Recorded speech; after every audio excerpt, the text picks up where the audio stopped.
talkshow yang dilakukan oleh Ustadz Yusuf Mansur ya di Hotman Paris Show ya, menjelang Natal itu membahas tentang sesuatu yang dibanggakan oleh Yusuf Mansur, tentang dia memiliki banyak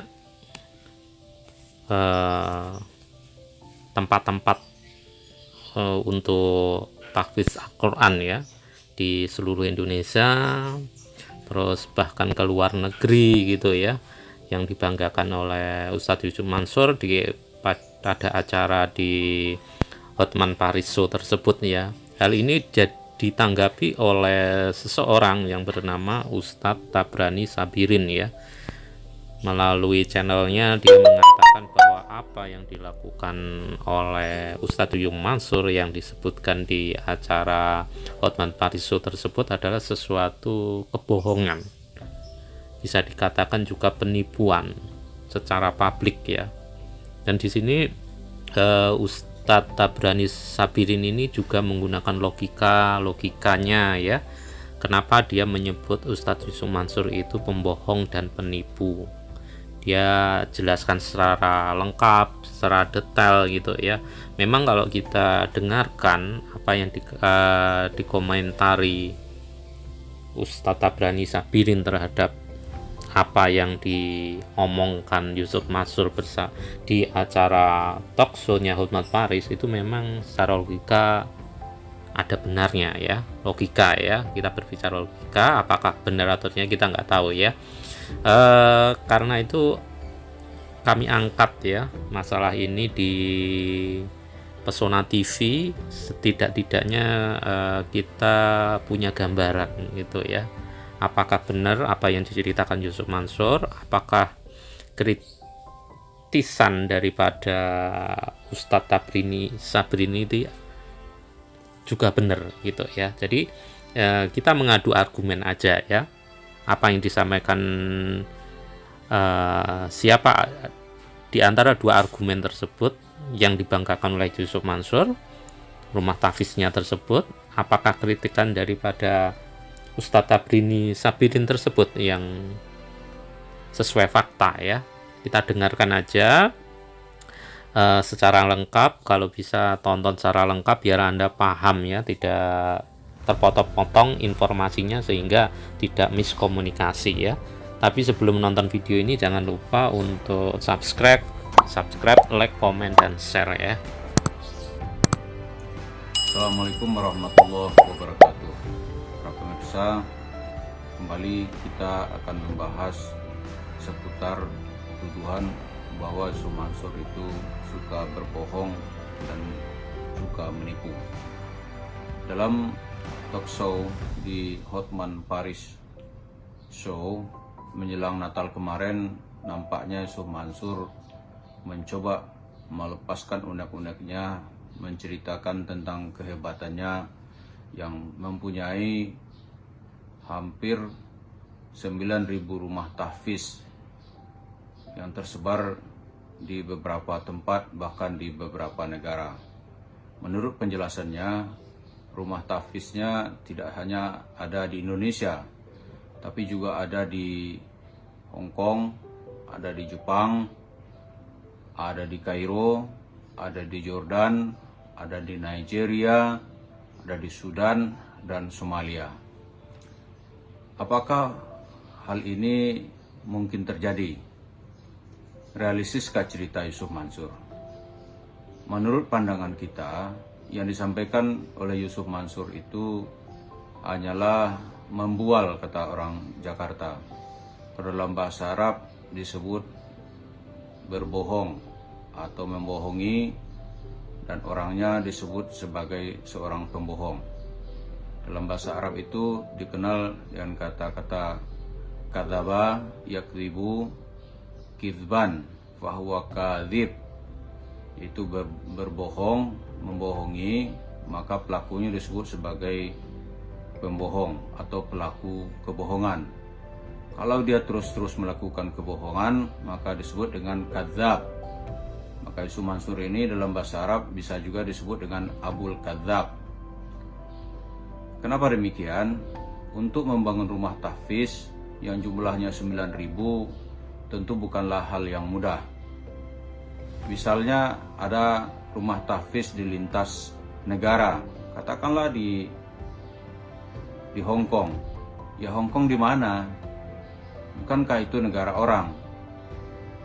Dan secara kasus saja itu TKI Hong Kong itu mencari-cari dan meminta pertanggungan jawaban Yusuf Mansur soal uang yang dipungut setiap bulan yang jumlahnya tidak sedikit. Ada seorang TKI, ya, tiap-tiap TKI itu yang dipotong gajinya setiap bulan berkisar antara 10 dolaran Hong Kong yang jumlahnya bisa mencapai ribuan orang. Bagaimana Yusuf Mansur bisa membangun rumah tahfiz sementara dia masih dikejar-kejar? Begitu juga di Jepang. Di Jepang di mana?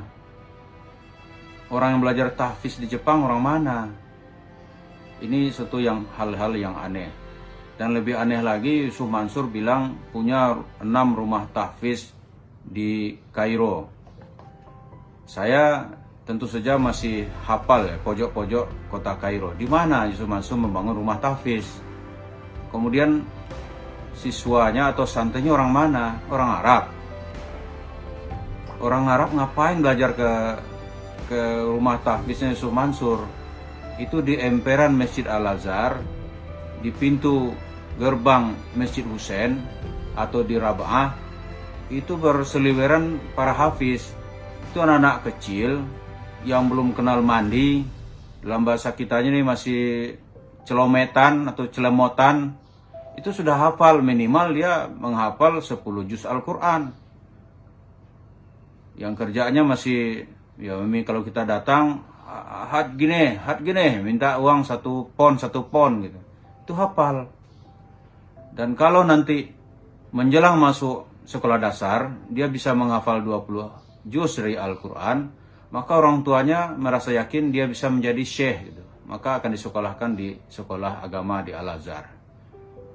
Begitu juga nanti para bawab, itu security-nya itu atau penjaga pintu di masjid-masjid seperti di Al-Azhar, Masjid Husain, Raba'ah, Masjid Sayyidah Zainab, dan Masjid Amr bin As, itu rata-rata hafal Al-Quran. Apalagi imam masjid di Mesir rata-rata hafal Al-Quran. Dan belum kita hitung lagi kalau khatib, syekh yang lebih karena itu, ya dari kecil mereka sudah menghafal Al-Quran. Jadi Yusuf Mansur mau mengajarkan tahfiznya ke siapa? Jadi hal ini jelas tidak masuk akal gitu. Dan menghafal Al-Quran, dalam Islam menghafal Al-Quran itu bukan sesuatu pekerjaan yang berat. Yang berat itu adalah mempertahankan hafalannya. Kalau sekedar hafal gitu, itu setiap orang Mesir yang sekolah di Al-Azhar rata-rata hafal Al-Quran. Nah, setiap orang asing yang sekolah di Fakultas Syariah Universitas Al-Azhar itu pernah hafal 30 juz. Cuma kalau pulang ke negeri, apakah dia menjadi kiai atau bukan? Kalau dia menekuni kiai di pondok pesantren, mungkin hafalannya masih terpelihara. Nah, yang kedua, yang dituju oleh Yusuf Mansur misalnya orang Indonesia. Orang Indonesia rata-rata ke sana itu adalah mahasiswa. Itu sudah ada tugas dari sekolah. Minimal kalau dia sekolah di Usuluddin ya 8 juz, seminimal-minimalnya 4 juz itu ujian akhir harus lulus. Jadi ngapain? Dan untuk setoran-setoran hafalan, kita ke penjaga-penjaga masjid yang ditugaskan sebagai security masjid, duduk sebentar, tolong dengarkan saya gitu. Dia akan mendengarkan. Ya Syekh, isma kau hafiz adil aziz surah, isma alada hal hafizi jayid amla. Dia dengarkan sebentar, hafalan saya bagus apa enggak? Dengarkan sebentar. Dia ngapain? Yusuf Mansur membual mengatakan punya 4 rumah tahfiz di Kairo. Siapa? Di mana gitu? Saya tanya adik-adik di sana, kamu dengar nggak rumah tahfiz Yusuf Mansur? Tidak ada satu orang pun yang tahu. Tapi saya tidak tahu kalau Yusuf Mansur membangun rumah tahfiznya di piramid di Giza. mungkin, atau di bendungan dekat bendungan Aswan. Di sana ada istana Fir'aun. Mungkin arwah Fir'aun mau belajar Al-Quran ke Yusuf Mansur, kita tidak tahu. Tapi kalau ukuran orang-orang normal itu tidak ada yang tahu. Ya kalau di Ahram, ya mungkin nanti ada arwahnya Cleopatra ingin belajar di belakang Yusuf Mansur, ya kita tidak tahu. Yusuf Mansur mungkin juga sudah bertemu dengan arwah Cleopatra, kita juga tidak tahu. Karena katanya dengan Nabi aja sering bertemu. Terus ada lagi dia katakan dia mempunyai rumah tahfiz di Nigeria. Siapa? Orang Indonesia tidak ada di Nigeria, kecuali pegawai-pegawai yang bertugas distribusi Indomie untuk Afrika. Terus kalau Yusuf Mansur berani ke Ethiopia, ke Nigeria, di Nigeria itu ada kelompok Boko Haram, kelompok ekstremis, teroris yang sedang dicari-cari oleh dunia. Apa Yusuf Mansur bagian dari mereka? Kan tidak mungkin gitu. Terus dikatakan lagi dia punya rumah tahfiz di Somalia. Ini jelas-jelas ya suatu yang tidak bisa diterima oleh akal. Somalia semenjak 30 tahun terakhir itu negeri yang dilanda perang. Mata uangnya sampai sekarang tidak ada dalam mata uang dunia. Terus Yusuf Mansur masuk ke sana. Karena sulitnya ekonomi di Somalia, sebagian dari masyarakatnya itu berfungsi sebagai pembajak di laut. Jadi bajak-bajak laut, kalau ada kapal-kapal asing yang lewat, dia mintain duit. Nah, saya yakin nih kalau Yusuf Mansur berani datang ke sana, jangan sendiri dah. Bawa misalnya Bung Hotman Paris datang ke sana, saya yakin seyakin-yakinnya tidak akan keluar dalam keadaan selamat. Bagaimana membuat rumah tahfiz? Kalau selamat, semua harta sedekah Yusuf Mansur pasti sudah dipelorotin. Dan Hotman Paris dengan cincin-cincin berliannya itu tidak akan dibiarkan keluar selamat oleh bajak-bajak laut dari Somalia. Nah sekarang Yusuf Mansur membual punya rumah tahfiz di Somalia. Ini sesuatu yang disebut oleh orang Arab itu Abul Kadzab. Bapaknya para pembohong. Jadi kalau disebut pembohong, ya inilah tidak sesuai fakta gitu. Ngomong asal ngomong saja, tidak bisa dibuktikan. Di mana? Punya rumah tahfiz 9.000. 9.000 bukan sesuatu yang sedikit gitu. Pondok pesantren-pesantren hebat saja yang sudah berpengalaman puluhan tahun, yang kiainya dikenal memang kiai benaran gitu, itu tidak sanggup. Misalnya Gontor gitu. Gontor itu sudah puluhan tahun berdiri. Mungkin tahun 50-an atau tahun 60-an Gontor sudah ada. Sampai sekarang mungkin cabangnya ya mungkin sekitar 25-an ya, dan 30 lah paling tinggi. Itu butuh waktu puluhan tahun. Ini Yusuf Mansur membual punya rumah tahfiz 9.000. Cobalah di mana rumah-rumah tahfiznya itu. Jadi kalau disebut orang Yusuf Mansur itu pembohong, kalau disebut orang Yusuf Mansur itu Abul Kadzab, ya sekarang cerita-cerita yang begini. Dan kalau ada yang menyebut dia tuh penipu gitu, dan dia sangat tersinggung sekali. Tapi cobalah kita bicara dengan pakai akal sehat. Apa yang dibicarakan itu sesuai dengan fakta. Kalau tidak sesuai dengan fakta, ya orang sah-sah saja menuduh Anda sebagai seorang penipu atau Anda sebagai seorang pembohong karena bicaranya asal-asalan. Jadi tentu saja ada maksud dari asal bicara ini, berbicara tidak sesuai fakta, berbicara berbohong demi berbohong, tentu ada yang dituju. Yang dituju tentu saja meyakinkan publik bahwa Anda orang hebat dan layak mengumpulkan uang sebanyak-banyaknya.